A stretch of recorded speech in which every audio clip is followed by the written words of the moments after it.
Thank you so much for joining us this morning. Nathaniel, what song are we going to sing today? A grand old flag. Here, let's bring it over here so we can show it to Brother too.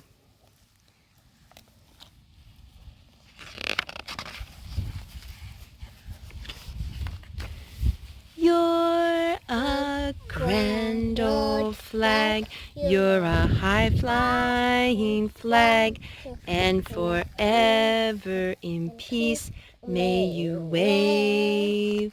You're the emblem of the land I love, the home of the free and the brave.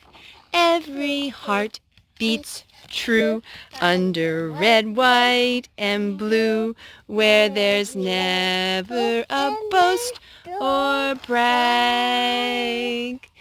But should old acquaintance be forgot, keep your eye on that grand old flag. I like that song. We're so thankful for our country, and we're praying for our country. Your Grand Old Flag was written by an actor named George M. Cohan in the early 20th century. He became inspired to write the song when he met a Civil War soldier who was holding a folded, ragged American flag. When the soldier saw Cohan looking at the flag, he said, "It's a grand old rag." When Cohan first wrote the song, he named it Your Grand Old Rag. George Cohan's song was first introduced in February 1906 in the stage musical George Washington Jr., which was playing at the Herald Square Theater in New York City. The song was an instant hit. It broke all records by being the first song in history to sell 1 million copies of sheet music. Soon after opening night, George Cohan added a routine to the musical in which he marched back and forth holding the American flag while singing It's a Grand Old Flag.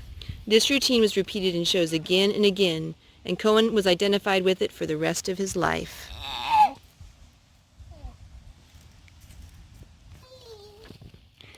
You're a grand old flag, you're a high-flying flag, and forever in peace may you wave. You're the emblem of the land I love, the home of the free and the brave. Every heart beats true under red, white, and blue, where there's never a boast or brag. Should old acquaintance be forgot, keep your eye on that grand old flag. Let's go. Going to Town, adapted from the Little House on the Prairie series by Laura Ingalls Wilder. Once upon a time, a little girl named Laura lived in the big woods of Wisconsin in a little house made of logs. She lived in the little house with her pa, her ma, her big sister Mary, her baby sister Carrie, and their good old bulldog, Jack.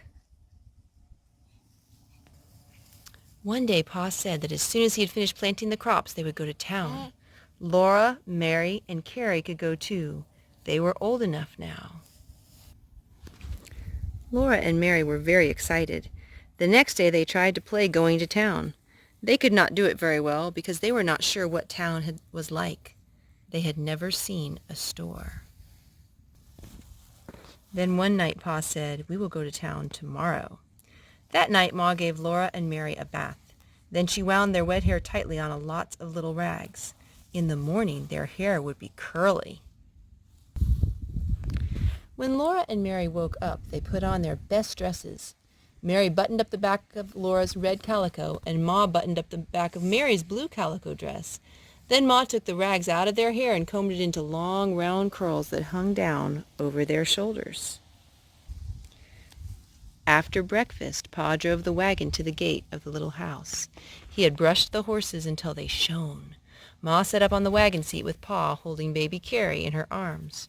Laura and Mary sat behind Ma and Pa on a board across the wagon box. They were going to town. Can I have you? They were happy as they rode through the springtime woods. Ma was smiling, Carrie laughed and bounced, and Pa whistled while he drove the horses. Rabbits stood up in the road ahead, and the sun shone through all their tall ears. Twice, Laura and Mary saw deer looking at them with their large, dark eyes among the trees. Suddenly, Pa stopped the horses and pointed ahead with his whip. "There you are, Laura and Mary," he said. "There's the town of Peckham."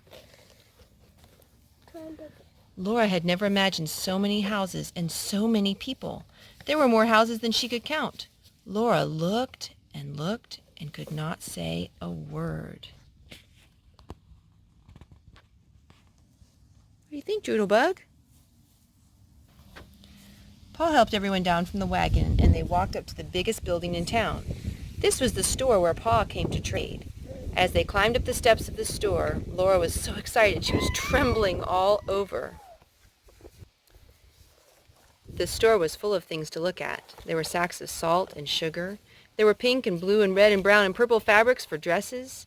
There were boots and hammers and nails and big wooden pails full of candy. There were so many things that Laura did not know how Pa and Ma could ever choose. When all the trading was done, the storekeeper gave Mary and Laura each a piece of candy. They were so surprised they just stood looking at their candies. Then they remembered and said, "Thank you." The candies were shaped like hearts and had printing on them. Mary's candy said, "Roses are red, violets are blue, sugar is sweet, and so are you." Laura's said only, "Sweets to the sweet." After they left the store, they walked over to the edge of the town. They sat on the warm sand, and Ma opened the picnic basket that she had brought. Inside there were bread and butter and cheese, hard-boiled eggs, and cookies for lunch. After the picnic was over, they all got back into the wagon to go home. It was a long trip through the big woods to the little house. Laura and Mary were very tired, and baby Carrie was asleep in Ma's arms. But Pa sang softly, "Mid pleasures and palaces, though we may roam, be it ever so humble, there's no place like home." The Little House Books tells the story of a little pioneer girl and her family as they traveled by covered wagon across the Midwest. Laura Ingalls Wilder's classic books, illustrated by Garth Williams' timeless artwork, have been cherished by millions of readers ever since they were first published 60 years ago. Going to town.